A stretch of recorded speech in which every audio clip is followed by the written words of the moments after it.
그래, 오늘 창세기 18장 13절로 14절, 그리고 룻기 3장 18절 두 구절 보려고 합니다. 먼저 창세기 18장 13절로 14절 먼저 봅니다.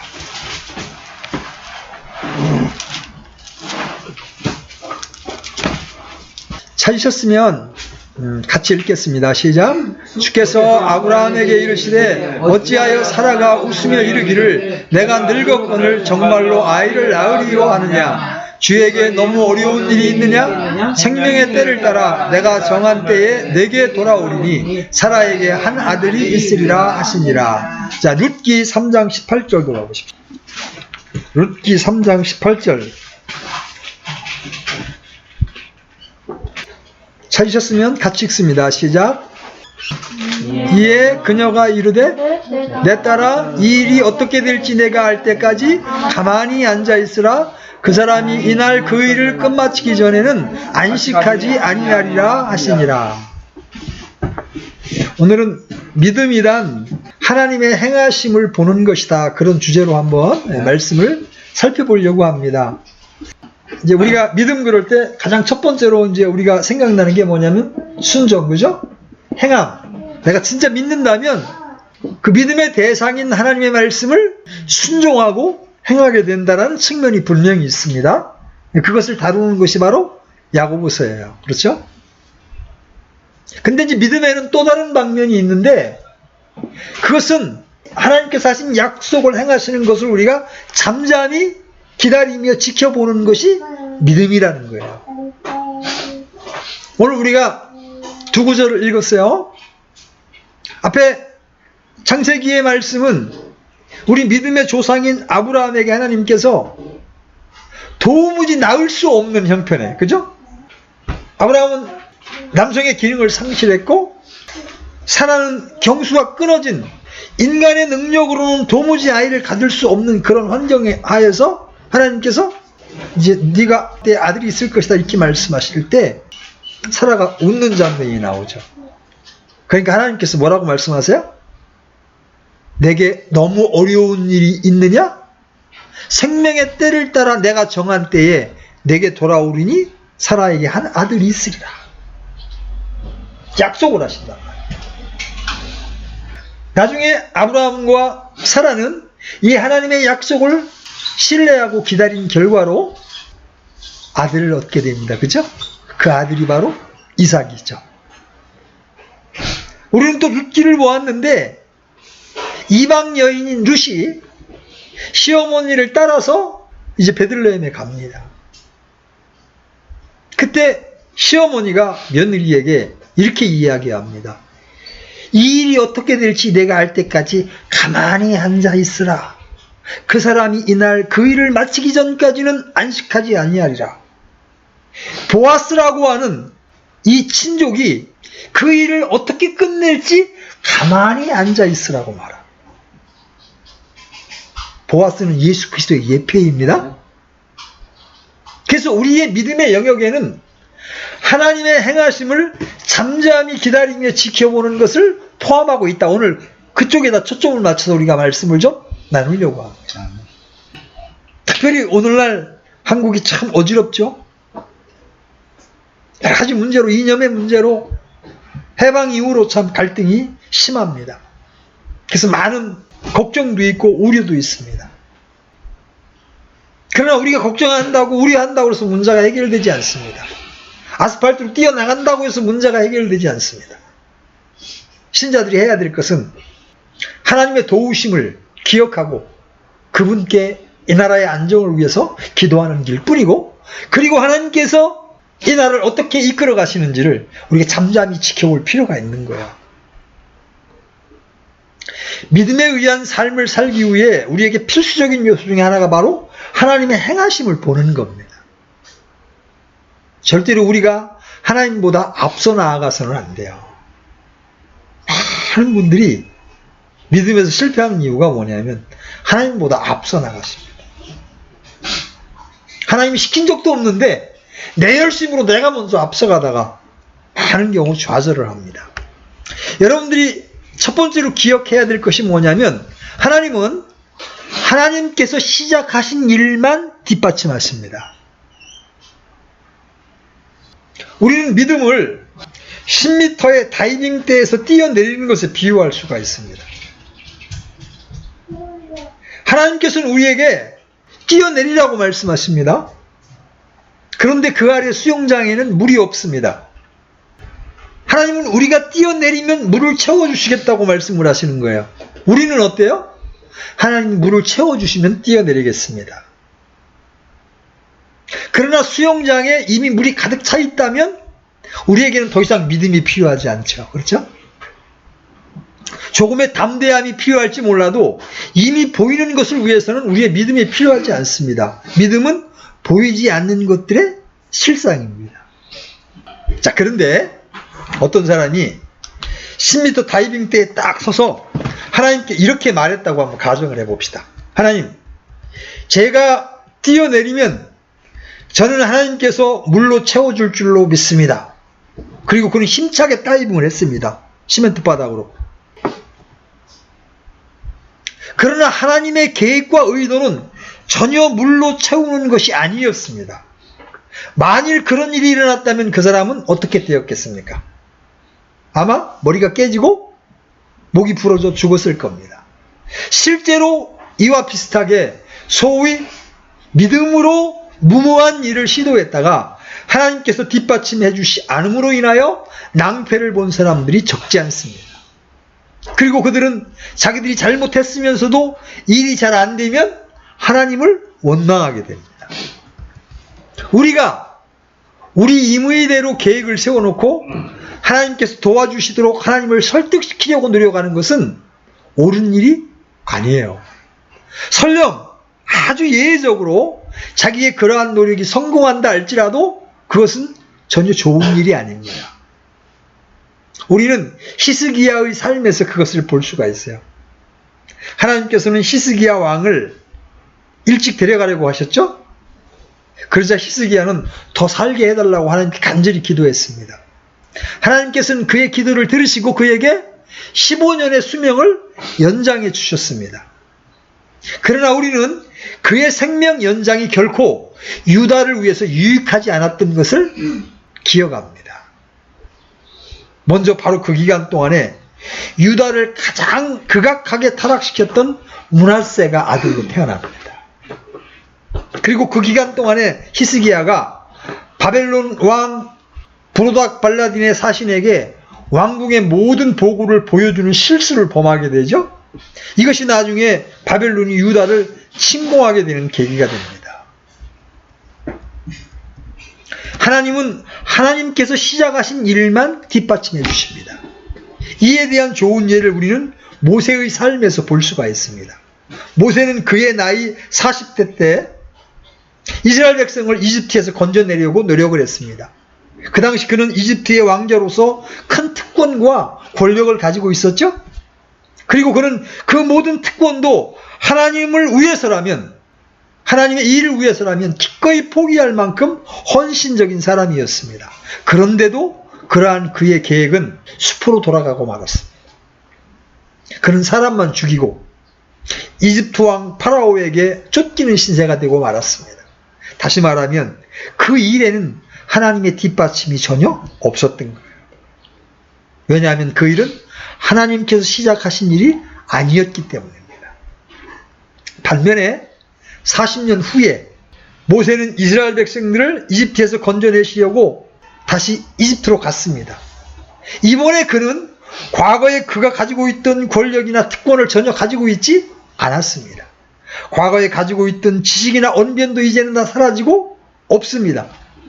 그러나 이번에는 지난번과는 전혀 달랐습니다.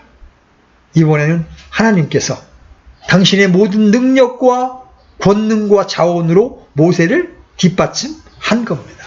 왜냐하면 이 일은 하나님께서 시작하신 일이었기 때문입니다. 하나님은 당신의 일을 위해서 이렇게 당신 자신을 우리에게 계시해 줍니다. 모세에게 나타나셔서 자신을 계시했던 것처럼 우리에게 당신을 계시하십니다. 뿐만 아니라 그분은 또 다른 것들을 계시하십니다. 잘 여러분 이 표를 잘 여러분들이 보십시오. 자, 이쪽에는 하나님이 계시하는 것들이에요. 하나님께서 계시하는 것들. 그 다음에 그 계시하는 목적. 하나님은 가장 먼저 무엇을 계시해요? 우리 인간들에게 자신을 계시하십니다. 그렇죠? 하나님의 말씀을 통하여, 그리고 성령을 통하여 살아계신 당신을 계시해 줍니다. 왜 그래요? 죄인들에게, 하나님을 모르는 인간들에게 하나님 당신을 계시하는 이유가 뭐예요? 첫 번째, 하나님과 친밀한 교제를 갖게 하기 위해서 당신을 계시하십니다. 그래서 요한일서에서는 사도 요한이 영원한 생명이신 예수님을 소개하면서 너희와 사귐이 있게 하리 함이니라. 친밀한 교제. 그 다음에 두 번째, 믿음으로 하나님을 신뢰하도록 하기 위해서 당신을 계시하는 거예요. 근데 하나님은 하나님 자신만 인간들에게 계시해 주는 게 아니라 당신의 목적을 계시해 주십니다. 하나님의 목적. 하나님이 우리에게 왜 당신의 목적을 계시해 주세요? 그 이유가 뭐예요? 바로 우리로 하여금 그 일에 동참하게 하기 위해서. 하나님은 전능하신 분이시지만 이 땅에 믿는 신자들을 통하여 당신의 일을 해나가시기를 원한다는 거예요. 우리를 도구로 부르시는 거예요. 그 다음에 하나님은 우리에게 뭘 계시해 주시느냐면 하나님의 길을 계시해 줘.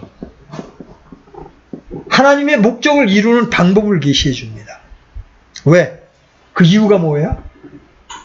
그 길로 행하도록, 그 방법으로 행하도록 하기 위해서.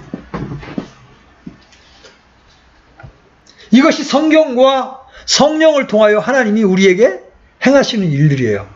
하나씩 한번 우리 살펴봅시다. 우리 신앙은 무엇보다 하나님과의 친밀한 교제입니다. 그것이 하나님께서 우리를 부르신 가장 우선적인 목적이에요. 여러분 출애굽기 19장 4절 한번 열어보십시오. 출애굽기 19장 4절.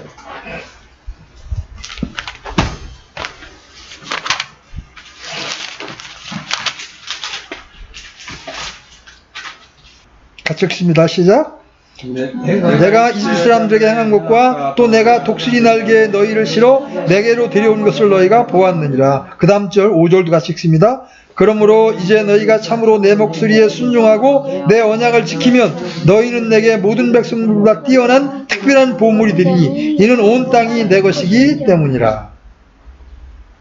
하나님께서 이스라엘 백성을 부르실 때, 당신을 계시하실 때 아무 목적 없이 그런 게 아니에요. 이 이스라엘 백성들과 친밀한 교제를 나누기를 원하시는 거예요. 이스라엘 백성들은 당신의 백성이 되고 하나님은 그들의 하나님이 되시기 위해서 부르셨다. 하나님과의 친밀한 교제란 뭐예요? 하나님을 알고 그 하나님을 사랑하는 것을 말해요. 하나님을 알고 하나님을 사랑하는 것. 그리고 우리가 하나님과의 이런 친밀한 교제 가운데 살아갈 때에 하나님은 하나님의 목적을 우리에게 계시하십니다. 우리로 하여금 그 일에 동참하도록 우리를 초청하시는 거예요. 하나님은 하나님의 백성들인 우리들을 통해서 이 땅에서 자신의 뜻을 이루시고 자신의 영광을 나타내기 원하시기 때문에 그렇게 하시는 거예요. 그래서 하나님은 시내산에서 모세에게 나타나셔서 이집트에서 이스라엘 백성들을 건져내시려는 하나님의 계획을 알려주셨고 포도틀에서 타작하려는 기드온에게 나타나셔서 이스라엘을 미디안에서 건져내시려는 하나님의 계획을 알려주십니다. 또한 하나님은 노아에게 나타나셔서 이 세상을 멸할 계획을 알려주셨고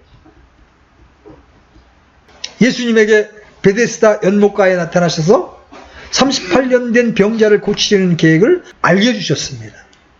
다메섹의 아나니에게 나타나셔서 사울을 구원할 계획을 알려주셨습니다. 이 모든 것은 다 그들로 하여금 하나님의 목적에 동참하려는 초청이었습니다. 여기서 우리는 우리의 사역을 위해서도 하나님과의 친밀한 교제가 얼마나 중요한가를 볼 수가 있어요. 우리가 하나님을 위해서 우리의 임의대로 계획을 세워 무엇인가를 열심히 하려면 하나님과의 친밀한 교제가 없어도 됩니다. 그러나 우리가 하나님의 행하심을 보고 그 일에 동참하는 올바른 사역을 감당하려면 반드시 하나님과의 친밀한 교제가 먼저 있어야 합니다. 왜냐하면 하나님과의 친밀한 교제가 없이는 하나님의 행하심을 보는 것이 가능하지 않기 때문입니다. 하나님께서 여러분에게 임하셔서 보이신 하나님의 계획과 의도는 무엇입니까? 하나님은 바로 그 일로 여러분을 초청하신 겁니다. 그 일을 여러분을 통해 이루시려고 여러분을 동역자로 부르신 겁니다. 제게 하나님이 보이신 하나님의 목적은 교회였습니다. 그냥 많은 사람들이 모여 설교를 듣는 신학원으로서의 교회가 아니라 성도들 한 사람 한 사람이 사랑 안에서 연합되어서 주님이 거하시는 그러한 전으로 지어져가는 그것이 하나님이 제게 보여주신 비전이었습니다. 이렇게 하나님께서 우리들에게 하나님의 목적을 보이시면 우리는 하나님을 사랑하기 때문에 그 일에 우리의 전제로 동참하게 됩니다. 하나님을 사랑한다고 말하면서 하나님의 행하심에 온 힘을 다해 동참하지 않으면 그 말은 거짓말이 되는 거죠. 예수님은 하나님께서 행하시는 일을 보았을 때 그 일에 동참하는 것을 자신의 양식으로 아셨습니다. 그런데 이 하나님의 목적에 우리의 전 존재로 동참할 때 우리에게 반드시 필요한 것이 뭐예요? 믿음입니다. 왜냐하면 하나님의 목적은 하나님의 자원과 하나님의 능력으로만 성취가 가능한 하나님 크기의 일이기 때문입니다. 예를 들어 이집트에서 이스라엘 백성들을 건져내도록 모세를 보낸 사건이나 요단강과 여리고성 앞에 선 여호수아를 보십시오. 그것은 인간의 능력으로 할 수 있는 일이 결코 아니었습니다. 그렇죠? 하나님의 자원과 하나님의 능력이 뒷받침되지 않으면 결코 일어날 수가 없는 일이에요. 이처럼 믿음은 하나님께서 앞서 가시면서 우리에게 하나님의 목적을 보이셔야 비로소 우리에게 작동하기 시작하는 거예요. 하나님께서 앞서 가시지 않으면 우리에게는 믿음이 아직 시작될 수 없는 거예요. 그래서 이미 살펴본 대로 믿음은 우리가 우리 임의대로 계획을 세워놓고 하나님께서 그것을 뒷받침하도록 확신이 들 때까지 그것을 위해 기도하는 것이 아닙니다. 하나님께서 앞서 가시면서 우리에게 하나님의 행하심을 보이실 때 그 일에 동참하기 위해 우리에게 믿음이 필요한 거예요. 믿음의 장이라고 하는 히브리서 11장에 나오는 하나님의 사람들은 다 그렇게 하나님께서 앞서 가시며 하나님의 목적을 그들에게 보이실 때 믿음으로 하나님을 따랐던 겁니다. 하나님은 우리에게 이렇게 하나님의 목적을 계시하실 뿐만 아니라 또한 하나님의 길을 계시하십니다. 왜냐하면 하나님의 모든 일은 하나님의 방법으로만 성취가 되기 때문에 그렇습니다. 우리는 모세의 예에서 이를 잘 볼 수가 있죠. 시내산에서 하나님은 모세에게 이집트에서 이스라엘 백성을 건져내는 하나님의 목적을 계시할 뿐만 아니라 그 일을 이룰 수 있는 구체적인 방법들을 계시해 주십니다. 여러분 출애굽기 3장 16절로 20절 열어보십시오. 출애굽기 3장 16절로 20절. 자, 같이 읽겠습니다. 시작. 가서 이스라엘의 장로들을 함께 모으고 그들에게 이르기를 주 너의 조상들의 하나님 곧 아브라함과 이삭과 야곱의 하나님께서 내게 나타나 이르시되 내가 분명히 너희를 찾아와 너희가 이집트에서 당한 일을 보았노라. 내가 말하였거니와 내가 너희를 이집트의 고난 가운데에서 데리고 올라가 젖과 꿀이 흐르는 땅 곧 가나안 족속과 헷 족속과 아모리 족속과 브리스 족속과 히위 족속과 여부스 족속의 땅에 이르게 하리라 하셨느니라 하면 그들이 내 음성에 귀를 기울이리라. 너는 이스라엘 장로들과 함께 이집트 왕에게 가고 너희는 그에게 이르기를 주 히브리 사람들의 하나님께서 우리를 만나셨은즉 청하건대 이제 우리가 사흘쯤 광야로 가서 주 우리 하나님께 희생물을 드리게 하소서 하라. 내가 확신하노니 이집트 왕이 너희가 가는 것을 허락하지 아니하리라. 아니라 강한 손으로 말미암아 가지 않고는 아니하리라. 내가 내 손을 내밀어 이집트 한가운데에서 행할 나의 모든 이적들로 그 나라를 치리니 그 뒤에야 그가 너희를 가게 하리라. 하나님의 방법을 알려주시죠. 어떻게 해서 파라오 왕이 이스라엘 백성들을 이집트에서 떠나게 할 것인지 그 길을 알려주십니다. 요단강을 건너고 여리고성을 무너뜨린 여호수아의 경우를 보십시오. 미디안을 무찌른 기드온의 경우를 보십시오. 팔레스타인을 물리친 다윗의 경우를 보십시오. 그들 모두의 경우에 있어서도 하나님은 하나님의 목적을 계시하실 뿐만 아니라 구체적인 하나님의 방법을 그들에게 계시하셨습니다. 근데 그때마다 그 방법들이 달랐습니다. 예를 들어 여호수아의 경우에 하나님은 여리고성을 칠 때와 아이성을 칠 때 그에게 각각 다른 방법을 계시해 주셨습니다. 그렇죠? 모세로 하여금 홍해를 가르게 하실 때와 여호수아로 하여금 요단강을 가르치게 할 때 하나님 각기 다른 방법들을 명령하셨습니다. 하나님께서 이렇게 하시는 이유는 우리가 방법이 아니라 하나님을 의지하게 하기 위함입니다. 그리고 우리가 하나님을 의지할 때 하나님은 그때그때 하나님의 방법을 우리에게 계시하십니다. 광야 생활을 하던 이스라엘 백성들은 하나님을 믿지 아니함으로써 하나님의 유업을 받지를 못했습니다. 그렇다면 하나님께서 그들을 인도하신 상황에서 그들에게 원하셨던 믿음은 어떤 것이었습니까? 하나님은 이집트에서의 10가지 재앙을 통해 이미 그들에게 자신이 전능하신 하나님이라는 것을 보여주셨죠. 그렇죠? 그리고 그 하나님이 이스라엘의 하나님이라는 것을 계시해 주셨습니다. 그리고 오래전 아브라함에게 주신 약속을 통해 그리고 모세를 통해 그들을 가나안 땅으로 인도해 가시려는 하나님의 목적을 계시해 주셨습니다. 다시 말해서 하나님을 신뢰함으로 하나님의 길을 구하기를 하나님은 기대하셨습니다. 그러나 그들은 그렇게 하지 않았습니다. 그래서 성경은 이것을 이렇게 말합니다. 시편 78편 22절 열어보십시오. 시편 78편 22절 우리 같이 합독합니다. 시작. 이는 그들이 하나님을 믿지 아니하며 그분의 구원을 신뢰하지 아니하였기 때문이로다. 자, 시편 106편 13절로 14절도 보십시오.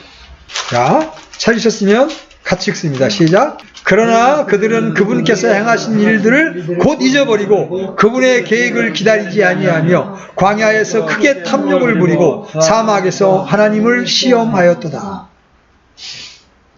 만약 그들이 하나님을 신뢰함으로 하나님의 지시를 기다렸더라도 하나님은 아마 모세를 통하여 똑같이 하셨을 겁니다. 그러나 그 경우 그들은 하나님의 시험을 통과했을 것이고 하나님과 동행하는 놀라운 승리를 경험했을 거예요.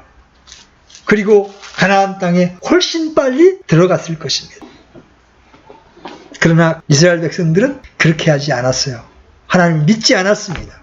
하나님이 행하신 일을 잊어버렸습니다. 그래서 그분의 계획을 기다리지 않았어요.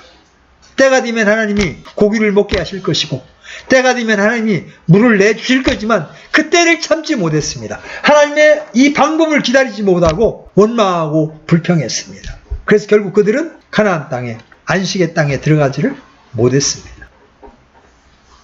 자, 이제 오늘의 중심 주제로 넘어갑니다.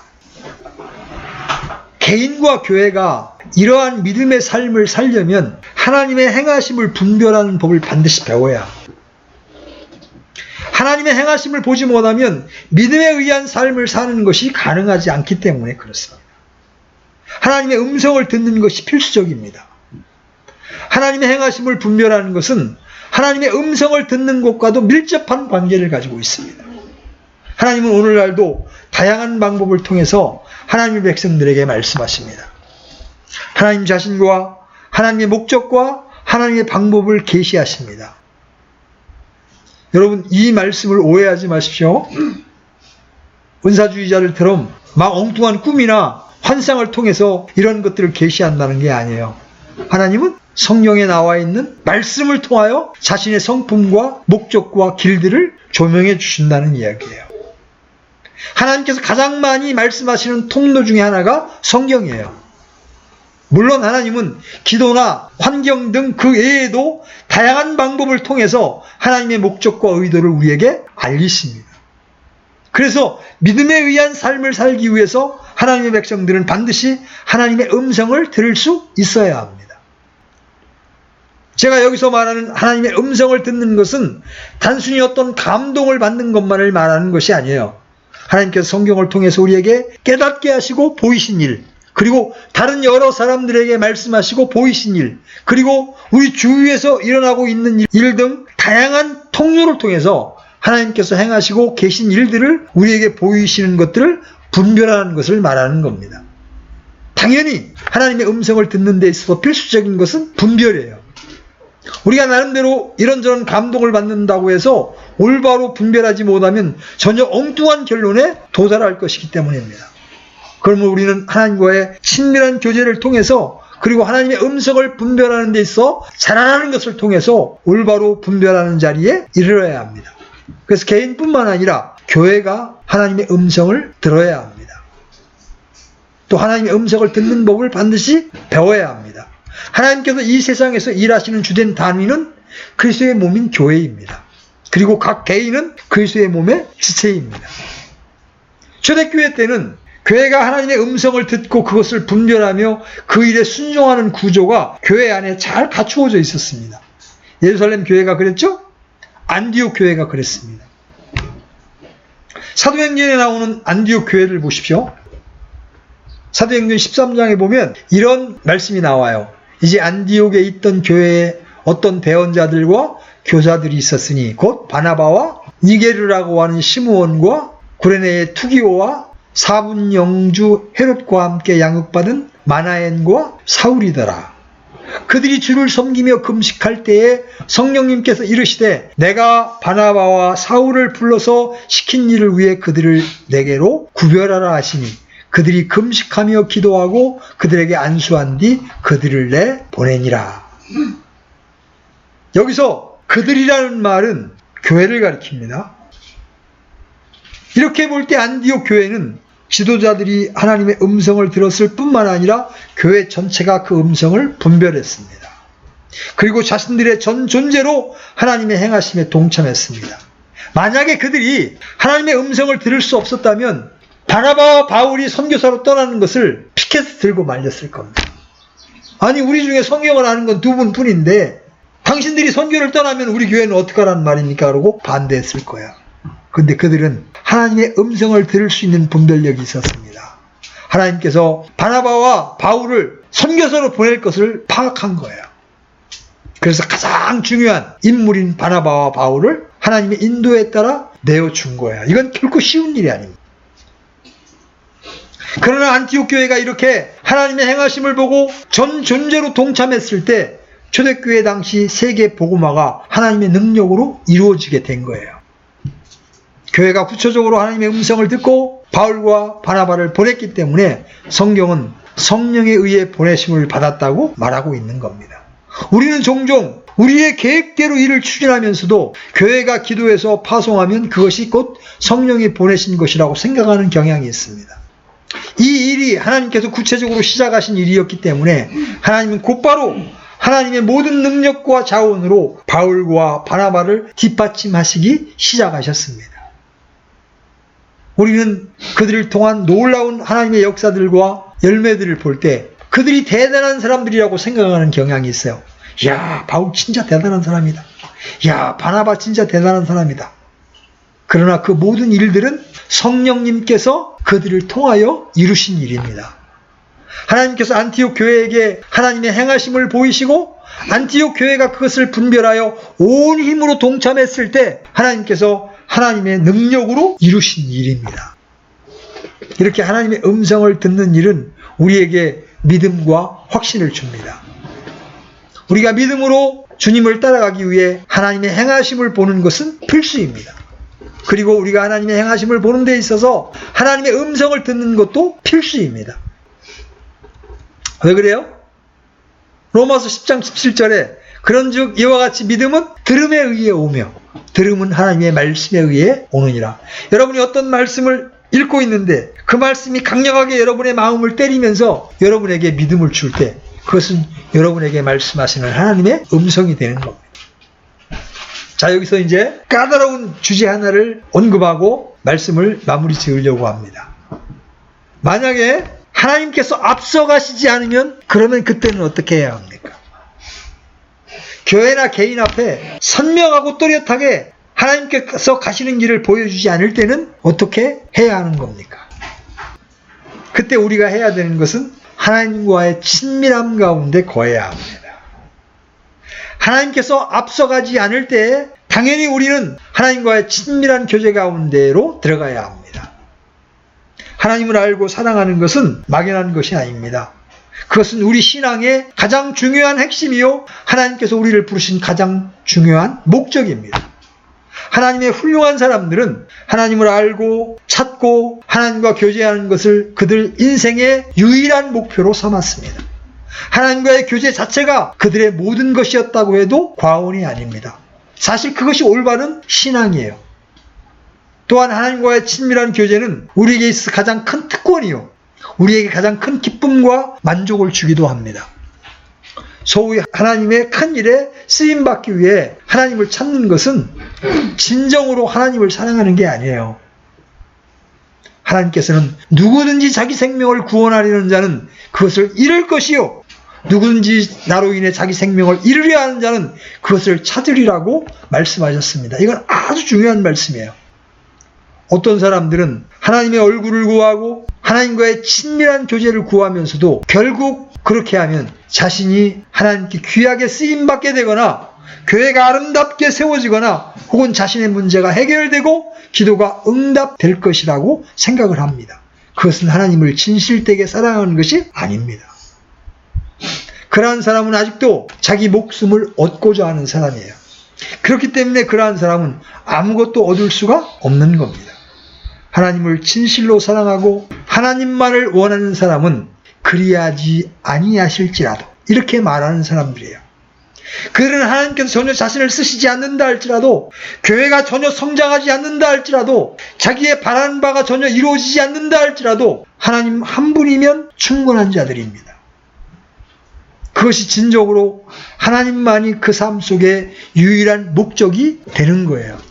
그리고 그들은 주님을 위해 자신의 목숨을 버린 자들이기 때문에 오히려 얻게 되는 자들입니다. 두 번째, 하나님께서 앞서 행하시는 것을 보이지 않을 때 해야 될 일은 이미 말씀하시는 것을 순종해야 합니다. 하나님께서 앞서 가지 않으실 때 우리는 또한 하나님께서 이미 말씀하신 것에 순종해야 합니다. 우리는 주님께서 이미 우리에게 말씀하신 것을 신실하게 순종하면서 하나님께서 다음 것을 보이시기를 기다려야 합니다. 하나님은 작은 일에 신실한 자들에게 더 큰 일을 맡기십니다. 그리고 하나님은 이미 말씀하신 것을 순종하는 자에게 다음 것을 보여주십니다. 세상의 구원과 하나님의 왕국의 확장을 위한 하나님의 열망은 그런 것들에 대한 우리의 열망보다 훨씬 더 큽니다. 우리는 마치 하나님의 열망보다 우리의 열망이 더 큰 것처럼 사역에 안달하는 경우가 많습니다. 그래서 준비가 되지 않았는데도, 시키지 않았는데도 사역을 하겠다고 뛰쳐나가서 교회를 여는 사람들이 있습니다. 나는 준비가 다 되었는데 왜 하나님은 그것을 몰라줍니까? 그러나 하나님은 우리에게 사역을 맡기시기에 앞서 그 사역에 맞도록 먼저 우리를 빚으시기를 원하십니다. 저는 전혀 준비되지 않은 사람들이 알량한 지식으로 교회를 하겠다는 것처럼 두렵게 보는 것이 없습니다. 그것은 본인도 망치는 길이고 영혼들도 망치는 길이에요. 하나님은 하나님의 백성들을 빚으시되 철저히 빚으십니다. 하나님의 다루심에는 지름길이 없습니다. 우리는 자주 적당히 생략하고 대충 넘어가려고 합니다. 그러나 하나님은 절대로 그렇게 하지 않습니다. 아브라함의 삶을 보십시오. 요셉의 삶을 보십시오. 다윗과 바울 그리고 모세의 삶을 보십시오. 하나님은 그들을 철저히 다루셔서 하나님의 사람으로 만들어가지 않습니까? 우리는 자주 하나님께서 빨리 세워주시지 않는다고 원망하지만 실제로 안타까워하시는 분은 하나님이십니다. 예수님께서 말씀하신 내용을 보십시오. 마태복음 9장 36절로 38절. 그러나 그분께서 그들을 보시고 그들을 불쌍히 여기는 마음을 가지셨으니 이는 그들이 목자 없는 양같이 지치고 널리 흩어졌기 때문이라. 이에 그분께서 자기 제자들에게 이르시되 진실로 수확할 것은 많되 일꾼들이 적으니 그러므로 너희는 수확하시는 주께 기도하여 그분께서 그분의 수확하는 밭에 일꾼들을 보내실 것을 청하라 하시니라. 마음이 급하신 분은 주님이십니다. 그럼에도 불구하고 주님은 그분의 일꾼들이 준비되기를 원하십니다. 우리가 이처럼 주님께 구하며 주님과 교제하며 하나님께서 이미 행하신 일들을 신실하게 섬기고 있을 때 하나님은 하나님의 때에 하나님의 행하심을 보이기 시작합니다. 그래서 우리는 항상 하나님의 때가 최선임을 알고 잠잠히 기다릴 줄 아는 법을 배워야 합니다. 오늘 우리는 믿음은 하나님의 행하심을 잠잠히 기다리는 것을 포함한다는 부분들을 보았습니다. 하나님은 우리로 합당한 신앙생활을 하기 위해서 이렇게 당신을 계시하시고 당신의 목적을 계시하시고 당신의 방법을 우리에게 계시해 주십니다. 그래서 우리가 하나님의 친밀한 교제 가운데 들어가서 하나님의 목적을 알게 되고 그 목적에 동참하기를 원하십니다. 우리가 하나님과의 친밀한 교제에 들어가게 될 때 하나님은 당신의 목적만을 보여주시는 것이 아니라 어떻게 해야 할지 그 방법까지도 보여주시면서 우리가 이 땅에서 하나님의 도구로 쓰임받게 되기를 원하십니다. 이 일에 우리에게 필요한 것이 뭐냐면 바로 믿음입니다. 하나님과 하나님의 말씀을 믿는 믿음 가운데 있을 때 하나님이 이렇게 선하게 하나님의 길로 믿음의 길로 우리를 인도해 주실 줄 믿는 것입니다. 우리에게 하나님 자신을 계시하시고 우리에게 하나님의 목적을 보이시고 때를 따라 잠잠히 기다릴 때 하나님의 방법들을 보이셔서 우리로 하나님의 일에 동참케 하시는 주님을 이 시간 찬양합니다. 아멘. 기도합시다.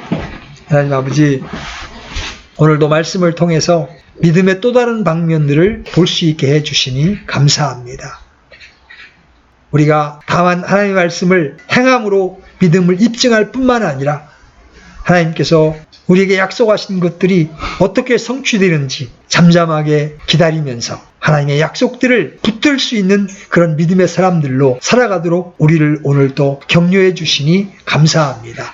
우리 모든 지체들이 이런 믿음을 가지고 한 걸음씩 실제 신앙생활을 해나갈 때 주님을 더 깊이 계시해 주시고 주님의 목적을 보여주시고 주님의 길들을 보여주셔서 우리가 이런 온전한 믿음 가운데 살아갈 수 있도록 인도해 주시기를 원합니다. 오늘도 우리 안에서 말씀하신 주님 앞에 감사를 드립니다.